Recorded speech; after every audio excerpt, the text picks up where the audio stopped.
가서 너도 이와 같이 하라.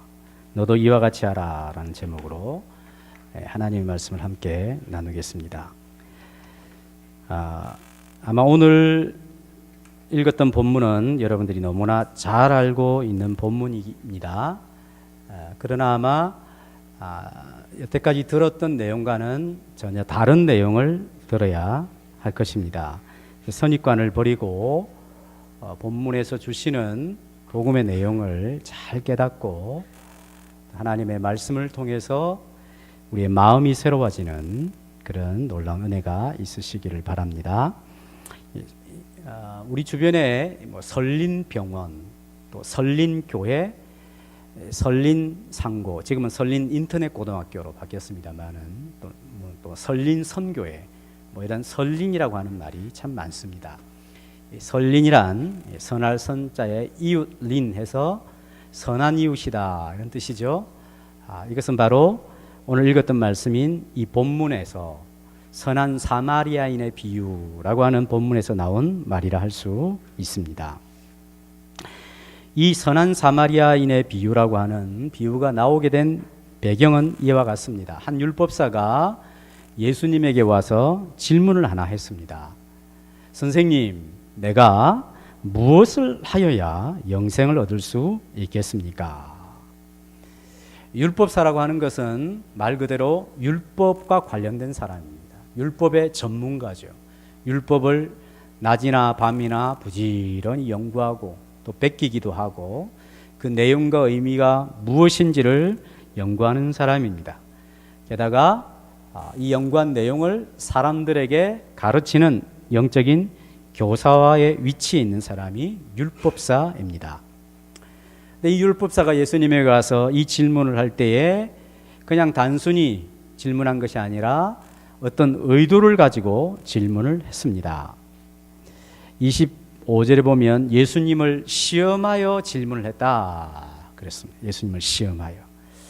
이 문제를 가지고 예수님을 함정에 빠뜨리려고 했는지, 아니면 여태까지 예수님의 가르침을 생각해 볼 때에 자기가 생각했던 이 영생의 문제와 예수님이 말씀하시는 영생의 문제 간에 맞지 않는 부분이 있어서 이 부분에 대하여 율법을 가지고 확실하게 하기 위해서 질문을 했는지 정확하게 알 수는 없지만 어쨌든 예수님을 시험하기 위해서 질문을 했다는 것입니다. 이 질문을 통해서 이 율법사의 관심이 무엇인가 하는 것을 알 수 있습니다. 이 율법사의 관심이 무엇이겠습니까? 영생에 대한 것입니다. 즉 하나님의 나라, 천국을 어떻게 소유할 수 있는가, 영생을 얻는 방법이 무엇인가 하는 질문입니다. 이것은 굉장히 중요한 질문이죠. 이것은 우리 어른들이 반드시 해야 될 질문입니다. 왜냐하면 이제 살았던 생애보다는 앞으로 살아갈 생애가 훨씬 더 적기 때문입니다. 영원한 생명에 대한 의구심, 영적인 호기심이 있어야 합니다. 우리 젊은 집사님들도 이 영생에 대한 질문을 꼭 가지고 있어야 되는 것이죠. 청년들도 마찬가지입니다. 자기를 귀하게 생각하는 사람은 귀한 질문을 할 수 있어야 됩니다. 자기를 귀하게 여길 줄 아는 사람은 자신 안에 귀한 내용을 자꾸 이렇게 집어넣어야 하는 것이죠. 영생에 대한 질문, 이것은 꼭 해결해야 될 질문입니다. 우리 학생들도 마찬가지입니다. 다른 어떤 수학 문제를 풀고 영어 문제를 풀고 국어 문제를 잘 풀고 이런 것보다도 영생의 문제를 푸는 것이 참으로 중요합니다. 이 질문 속에 그의 관심사뿐만 아니라 이 질문을 통해서 이 사람의 신학이 무엇인지를 알 수가 있습니다. 어떤 신학이냐면 이 사람은 구원을 얻는다, 사람이 즉 영원한 생명을 얻는다, 구원을 얻음에 있어서 어떻게 구원을 얻는가 하는 것에 대한 이 사람의 나름대로의 관이 있어요. 구원관이 있죠. 그것은 뭐냐면 무엇을 해야 영생을 얻을 수 있습니까? 이런 것이죠. 율법사다운 질문이죠. 율법사들은 율법주의에 빠져 있었습니다.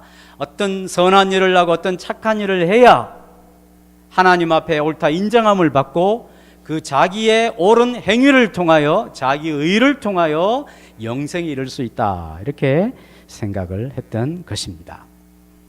그때 예수님께서 바로 대답하지 않고 반문을 하시죠. 그래, 당신이 율법사이니까 그러면 당신이 율법사인데 율법에 무엇이라고 기록되어 있으며 영생을 얻기 위해서 무엇이라 기록되어 있으며 당신은 그것을 어떻게 읽느냐, 즉 당신은 어떻게 그것을 이해하느냐라고 질문을 했습니다. 그래서 이 율법사가 이렇게 대답합니다. 율법에 말씀하시기를 마음을 다하고 목숨을 다하고 뜻을 다하고 힘을 다하여 주 너의 하나님을 사랑하라 하셨고 또 내 이웃을 내 자신과 같이 사랑하라 하셨습니다. 그렇게 하면 영생을 얻을 수 있다고 성경에서 율법에서 말씀하고 있습니다. 율법의 전문가로서 이 사람이 훌륭한 대답을 했습니다. 성경이 그렇게 두꺼운데 그 내용의 핵심적인 내용들을 이렇게 요약할 수 있을 만큼 굉장히 성경에 능통한 사람이라는 것을 알 수 있습니다. 예수님께서 뭐라고 하십니까? 네가 참 옳은 대답을 했다. 이것을 행하라. 그리하면 살리라. 이렇게 예수님이 그의 대답을 칭찬해 주셨습니다. 예수님의 대답을 정리해 보면 그래 맞다. 그러니까 이것을 행하라. 네가 마음을 다하고 목숨을 다하고 뜻을 다하고 힘을 다하여 하나님을 사랑할 뿐만 아니라 이웃을 내 자신과 같이 사랑해라. 이것을 열심히 행해라. 그러면 살리라. 영생을 얻을 수 있으리라. 예수님이 말씀하셨습니다.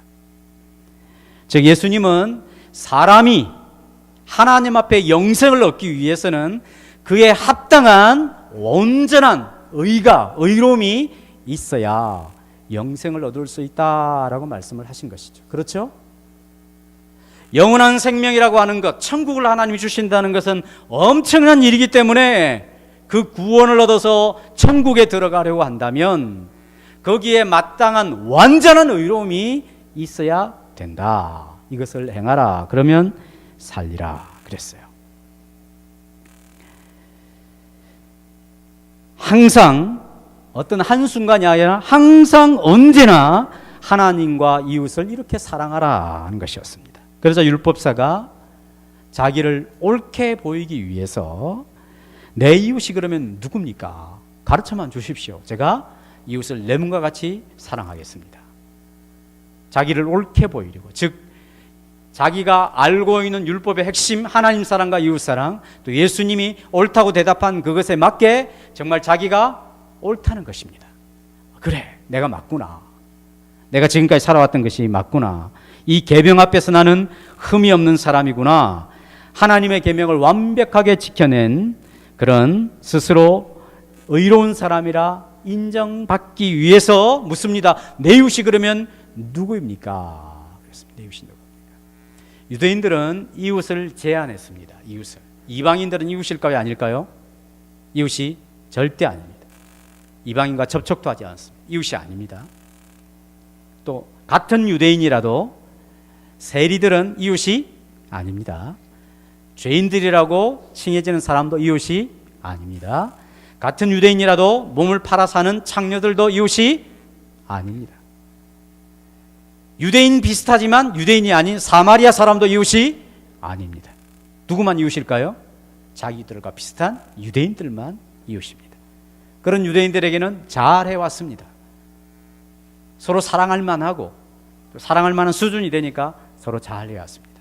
자, 그런 이웃 이야기해 주십시오. 제가 얼마든지 내 몸처럼 내 자신처럼 사랑할 수 있습니다. 이렇게 이야기했던 것입니다. 그러자 비로소 예수님이 가르쳐 주신 비유가 선한 사마리아인의 비유이죠. 선한 사마리아인의 비유. 선한 사마리아인의 비유는 왜 주셨을까요? 네가 이웃이 누구냐고 했느냐? 그러면 내 이웃을 내 몸처럼 사랑한다는 것이 무엇인지를 정말 가르쳐 주겠다. 그리고 나서 정말 네가 이웃을 사랑했는지를 한번 생각을 해보라 하기 위해서 가르쳐 주신 것이 선한 사마리아인의 비유죠. 어떤 한 유대인이, 어떤 유대인이라고 되어 있지 않습니다. 근데 유대인일 것입니다. 틀림없이 한 유대인이 예루살렘에서 여리고로 내려가는 게 한 20km 정도 되는데 내려가는 길에 있었습니다. 가끔씩 강도가 출현한대. 내려가는 길에 강도를 만났어요. 이 강도가 뭐 옷이 좋아 보였는지 그 옷을 다 벗겨가고, 그 다음에 그냥 가버린 것이 아니라 그 수치를 줄 뿐만 아니라 엄청나게 때려 펴가지고 거의 죽게 되었다. 거의 죽게 되었다. 반 죽었다. 이렇게 되어 있습니다. 그 말은 거의 죽었다는 것입니다. 이제 그 외진 곳에서 누군가의 도움의 손길이 없으면 어떻게 되겠습니까? 이 사람은 완전히 죽어버리는 것이죠.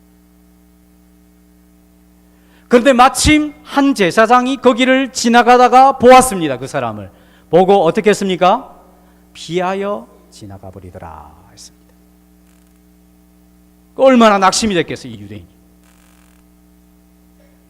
그 다음에 한 레위인이 또 보고, 그것을 보고 또 피하여 지나가 버리고 말았습니다.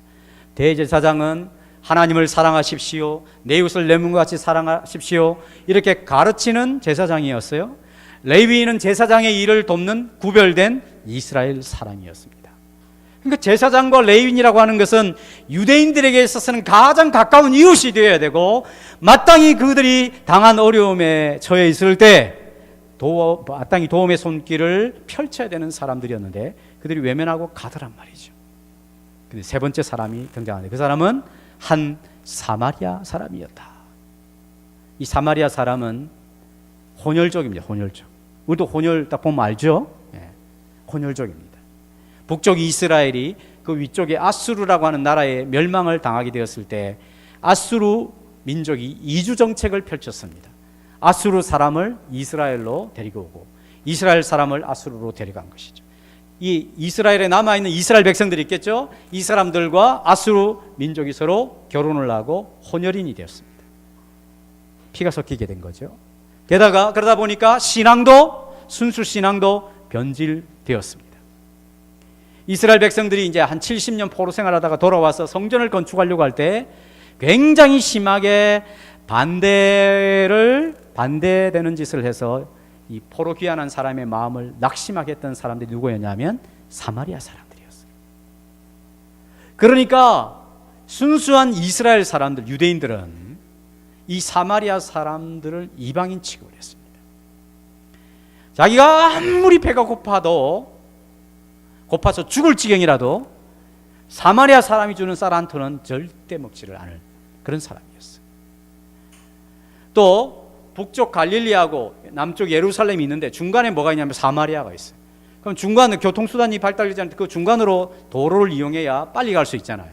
근데 사마리아로 하면 부정탄다 그래가지고 요단강을 건너서 베레아 쪽으로 해가지고 한참 돌아서 북쪽으로 또는 북쪽에서 남쪽으로 왕래를 할 정도로 사마리아는 왕따 지역이었습니다. 왕따 사람들이었죠.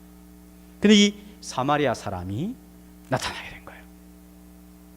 사마리아 사람도 유대인들을 원수처럼 생각을 하고 유대인들도 사마리아 사람들을 개 취급하며 원수 취급을 했습니다. 서로 적대 관계, 원수 관계였어요.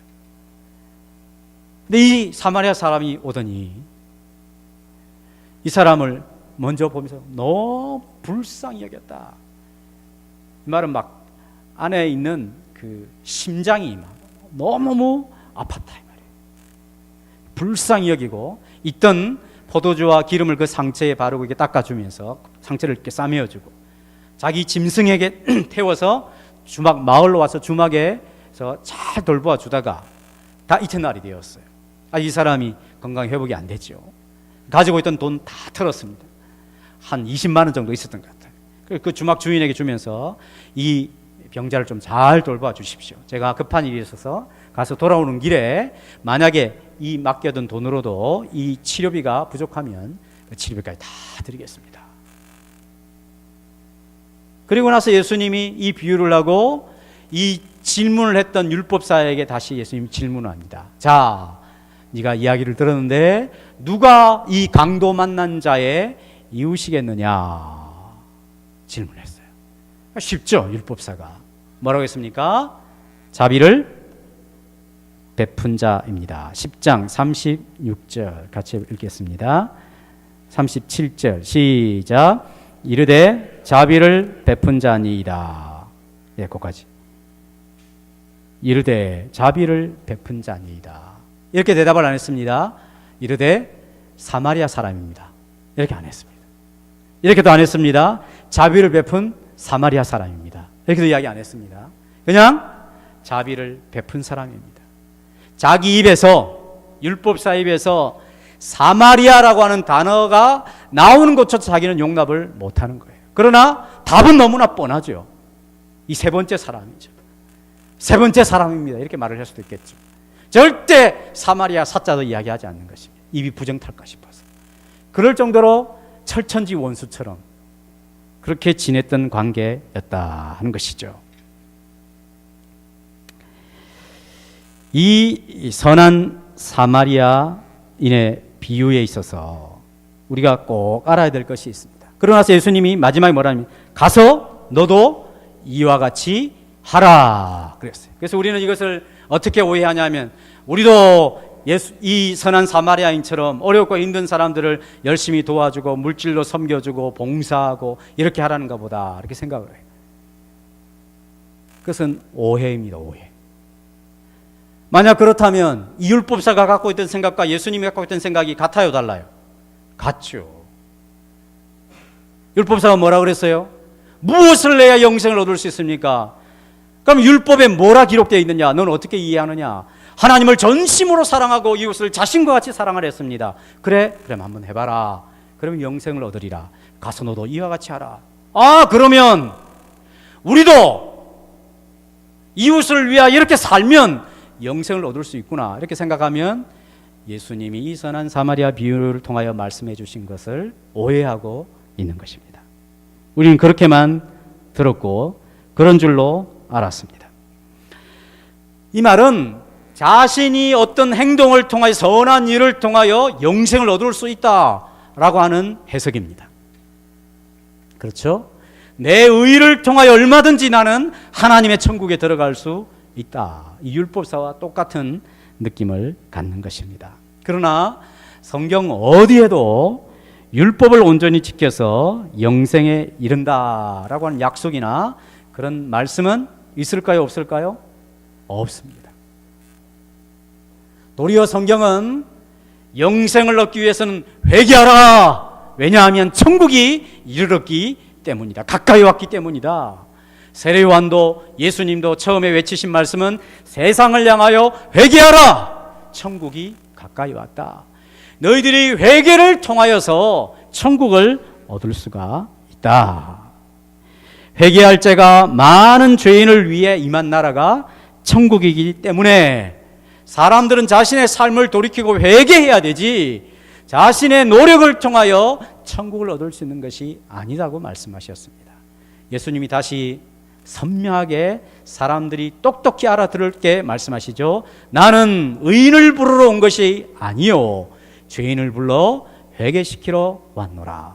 나는 이런 자를 찾아러 왔노라. 예수님이 말씀하셨습니다. 그렇기 때문에 너도 이와 같이 하라. 이 말은 가서 부지런히 이웃을 섬기고 그렇게 사랑을 베풀고 내 자신처럼 막 사랑해가지고 영생을 얻을 수 있게 하라라는 말씀이 결코 아니다 하는 것입니다. 자, 그러면 내 이웃이 도대체 누구인가 하는 것입니다. 율법사가 질문했습니다. 자기를 옳게 보이기로. 그러면 내 이웃이 누구입니까? 질문했죠. 이렇게 말할 때 율법사에게서 그 이웃은 율법사가 도와줘야 될 대상입니까? 그 이웃이 자기를 돕기 위해서 내 이웃이 누구입니까? 이렇게 묻는 것입니까? 앞에 1번, 뒤에 2번. 자, 율법사가 예수님을 향하여 내 이웃이 도대체 누구입니까? 했을 때 1번, 그 이웃은 율법사 자신이 도와줄 수 있는 도움을 필요로 하는 사람이 이웃이다. 2번, 그 이웃이 자기를 도와야 되기 때문에 내가 그 이웃을 알아야 되니까 내 이웃이 누구입니까? 묻는 것이다. 2번. 몇 번? 1번이죠. 내가 누구를 도와줘야 됩니까? 내 자신처럼 사랑해야 될 내 도움이 필요한 이웃이 누구입니까? 이 질문이죠. 근데 예수님이 비유를 통해서 질문합니다. 강도 만난 자 이웃이 누구냐? 이렇게 질문했어요. 그럼 이 이웃은 1번. 이 이웃이 강도 만난 자를 도웁니까? 2번. 강도 만난 자가 이 이웃을 돕습니까? 1번, 2번? 1번이죠, 1번. 이웃이 강도 만난 자를 돕는 것이죠. 이제 안 맞죠? 앞에 율법사는 자기를 옳게 보이려고 내가 이 말씀에 얼마나 떳떳하고 의롭고 지금까지 바르게 살아왔는가, 앞으로 나는 그렇게 살 자신이 있다, 그래서 내가 도움을 줘야 될 사람이 도대체 누굽니까? 가르쳐만 주십시오. 이방인 안 됩니다. 세리도 안 돼요. 창기도 안 돼요. 죄인도 안 돼요. 사마리아인도 안 돼요. 그러나 유대인은 괜찮아요. 그래서 이웃을 찾는 거죠. 예수님이 비유를 통하여 가르쳐주는 이웃은 무엇입니까? 네가 도움을 줘야 될 이웃이 아니라 어떤 이웃이 그 처절하게 무력해져 있는, 도움의 손길이 뻗치지 않으면 그 외진 곳에서 죽음을 맞이해야 되는 절망적인 상황에 있는 사람을 도와주는 이웃이다, 이렇게 이야기하죠. 다르죠? 자, 그러면 이것을 이제 해석을 해내야 됩니다. 당시 이스라엘이라고 하는 형편은 마치 강도 만난 자와 같은 형편이었습니다. 그렇죠? 나라 전체가 주권을 잃어버렸습니다. 로마에 의하여 경제적으로 착취를 당하고 정치적으로 압박을 당하고 제사장도 로마 사람들이 좌지우지했었어요. 종교적인 영역까지. 게다가 그들의 영적인 부분을 돌보아야 될 영적인 아버지와 같은 따뜻한 사랑과 하나님의 말씀을 전해야 될 제사장이나 레위인들은 강도 만난 자를 다 피해서 도망가 버리죠. 죄악에 철저히 짓밟히고 유린당하고 국가도 전복 상태에 있는 이렇게 처절하게 무능한 상태, 그것이 바로 이스라엘의 영적 형편이었어요. 즉 이스라엘이 1차적으로 강도 만난 자와 같았습니다. 또 한 사람 강도 만난 자가 있습니다. 누굴까요? 율법사죠. 이 질문을 하고 있는 율법사가 네가 무슨 의의가 있어서 누군가를 도와주고 이웃을 찾고 그럴 입장이 아니다는 것입니다. 네가 바로 강도 만난 자다. 그걸 알아야 된다. 그래야 뭐가 있어요? 그래야 뭐가 있어요? 이 사람에게 영생이 있네요. 영생. 네 힘으로 하겠다고? 무엇을 해야 영생을 얻겠다고? 하나님을 전심으로 네가 사랑할 수 있느냐? 네 이웃을 내 자신처럼 한순간이라도 사랑할 수 있느냐? 이 사람은 할 수 있다고 생각합니다. 자기를 옳게 보이, 내 이웃 도대체 누굽니까? 가르쳐만 주십시오, 이런 거죠. 근데 예수님이 그래? 그럼 이를 행하라. 그럼 네가 살리라. 이 말은 진짜 그래라는 것입니까? 불가능하다는 것이 불가능하다. 그냥 사람으로 할 수 없는 일이라는 것입니다. 그걸 알아야 되는데 이 사람이 모르는 거죠. 그러니까 선한 사마리아인의 비유를 통해서 네가 누구를 도와줘야 될 그런 의로운 존재가 아니라 너는 지금 강도 만난 자가 된 것이다.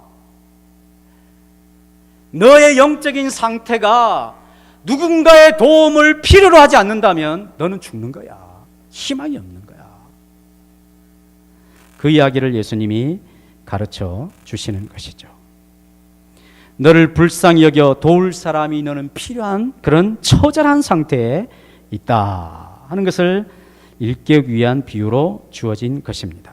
그러면 세 번째 질문, 강도 만난 자의 이웃은 누구일까요? 선한 사마리아인이죠. 누굴까요? 예수님이시죠. 예수 그리스도. 유대인들은 사마리아인을 원수처럼 여겼습니다. 이 선한 사마리아인의 비유를 통해 예수님이 가르쳐 주려고 하신 것은 이 선한 사마리아인이 바로 나다. 너희가 그토록 이를 바득바득 갈며 나를 죽이려고 하는 바로 내가 선한 사마리아인이다. 이 이야기를 하는 것입니다. 예수님께서 그들 가운데 참목자로 오셨지만 영접하지 않았죠. 자기 땅에 왔지만 자기 백성이 영접하지 않았습니다.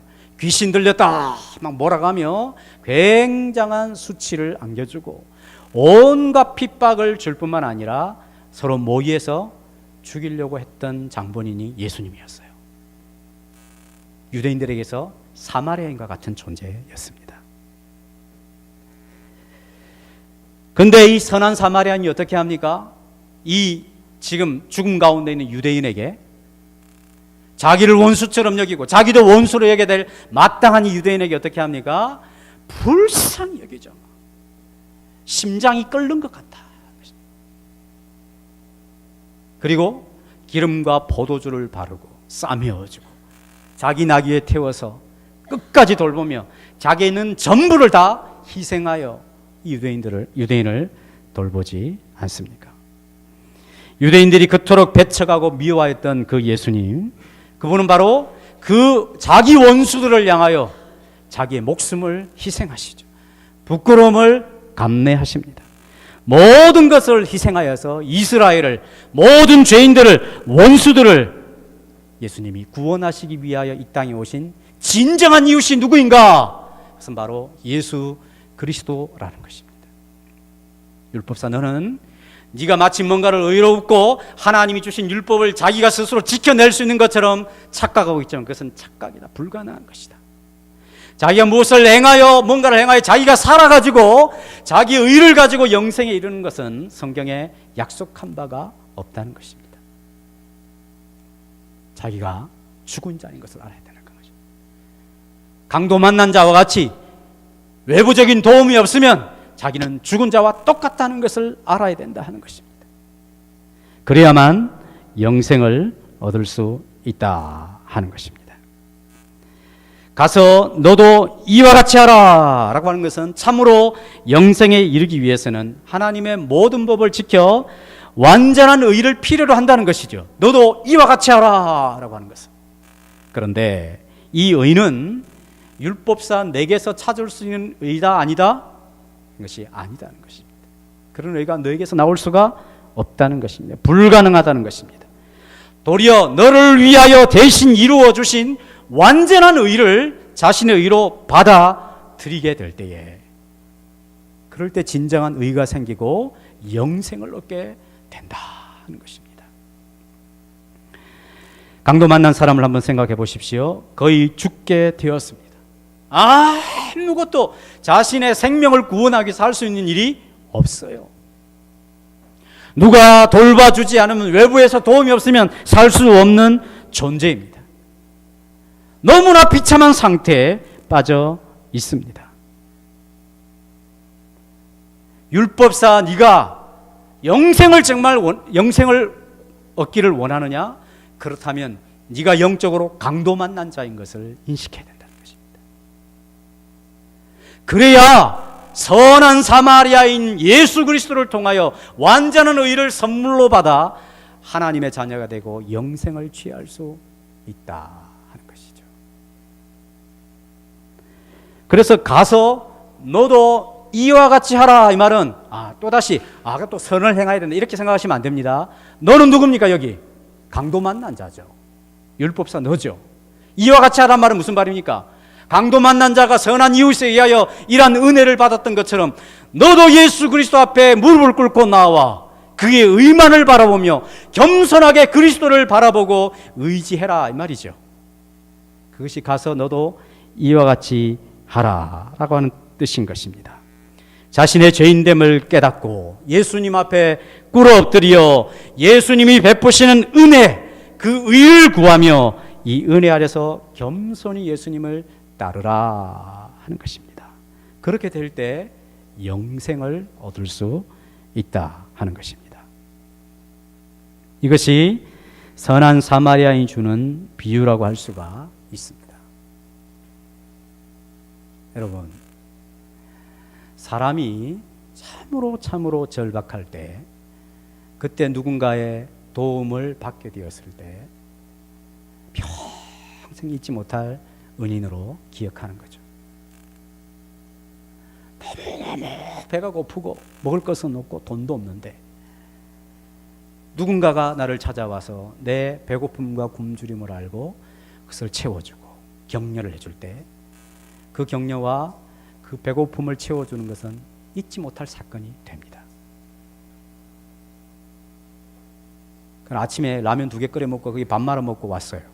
배가 막 빵빵한데 점심 때 뷔페 식단이 차려져 있으면 기분 나쁘죠. 기분 너무 감사하고 그런 게 아닙니다. 기분 나빠요. 에이 배불러, 지금 안 그래도 배부른데다가 지금 이 라면이 안에서 불어 터져가지고 더 막 배부른데 이 많은 음식을 차렸냐, 기분 나쁘죠. 한번 생각해 보십시오. 유대인을 원수처럼 생각하고 한 번도 이웃이라고 생각해 본 적이 없는데 유대인이 사마리아인을 가까이 같은 공간에 있기도 싫어하고 상종도 안 하는데 그 원수가 자기 이제 아무것도 할 수 없는 거죠. 전에는 저리 가 이렇게도 할 수 있었는데 그것도 못 하는 거예요. 이렇게도 손살에도 못 치는 거예요. 그렇게 좌절했는데 그 강도 만난 자의 이웃이 와가지고 자기는 그를 원수 생각합니다. 너무 애끓는 심장을 가지고 필요한 모든 것을 쟁여주며 자기의 모든 것을 다 쏟아서 자기의 건강을 돌보고 자기를 구원해 주게 되었을 때 그 감사와 그 감격이 얼마나 크겠습니까? 조금이라도 자기 발을 움직일 수 있으면, 목소리라도 조금 더 크게 낼 수 있으면, 눈에 힘을 주고 눈빛을 강하게 할 수 있다면, 자기 지식을 자랑할 수 있다면, 이 세상에 가진 것으로 견줄 만한 무엇이 있다면 결코 이 사마리아인을 용납하지 않았을 것입니다. 아무것도 할 수 없는 거예요. 나 이제 죽었구나. 나 이제 저 사람도 없으면 나 이제 죽었구나. 근데 와서 도와주는 것입니다. 그것도 자기가 원수로 생각했던 사람. 성경에는 안 나타나 있지만 이 유대인의 감격이 얼마나 컸겠어요. 율법사야, 너는 실제적으로 영적으로 파산한 사람이다. 강도 만난 자와 같아. 무엇을 행하여 하나님의 의를 얻으려고 하는 모든 착각과 네 스스로 의롭다고 생각하는 것은 다 내려놓아야 되는 것입니다.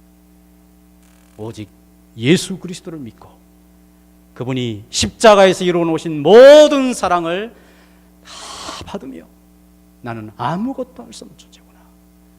하나님 나의 구원을 위해서 이런 놀라운 일을 행하셨구나. 그것을 받게 되면 드디어 영생하는 삶을 살게 될 것이다. 너도 이와 같이 하라. 강도 만난 자와 같이 하라. 그렇게 말씀하시는 것입니다. 로마서 5장 6절을 한번 읽겠습니다. 로마서 5장 6절 시작. 우리가 아직 연약할 때 기약대로 그리스도께서 경건하지 않은 자를 위하여 죽으셨도다. 이 연약할 때, 우리가 아직 연약하다 이 말은 딱 이 상태입니다. 강도 만난 자의 상태였을 때에, 그죠? 이 상태에 있을 때에 기약대로 하나님의 정확한 약속의 때를 따라 그리스도께서 경건하지 않는, 즉 이 율법사처럼 적개심을 갖고 하나님을 향하여 원수의 마음을 가지고 있을 때에 그리스도께서 우리를 위하여 죽으셨도다. 로마서 5장 8절 시작. 우리가 아직 죄인 되었을 때에 그리스도께서 우리를 위하여 죽으심으로 하나님께서 우리에게 대한 자기의 사랑을 확증하셨느니라. 우리가 아직 죄인 되었을 때에, 즉 원수 되었을 때와 똑같죠. 로마서 5장 10절도 마지막 읽어보겠습니다. 시작.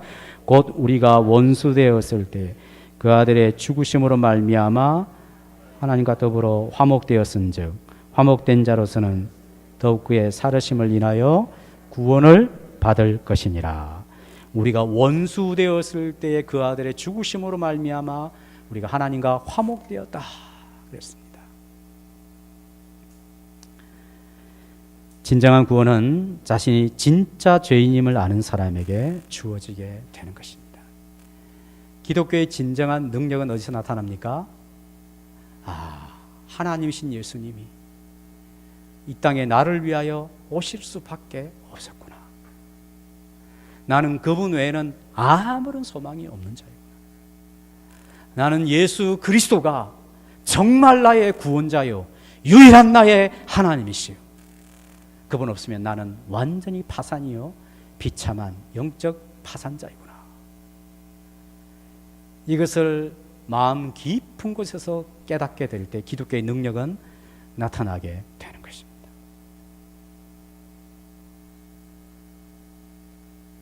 여러분, 큰 교회가 부족해서 기독교의 능력이 사라진 것이 아닙니다.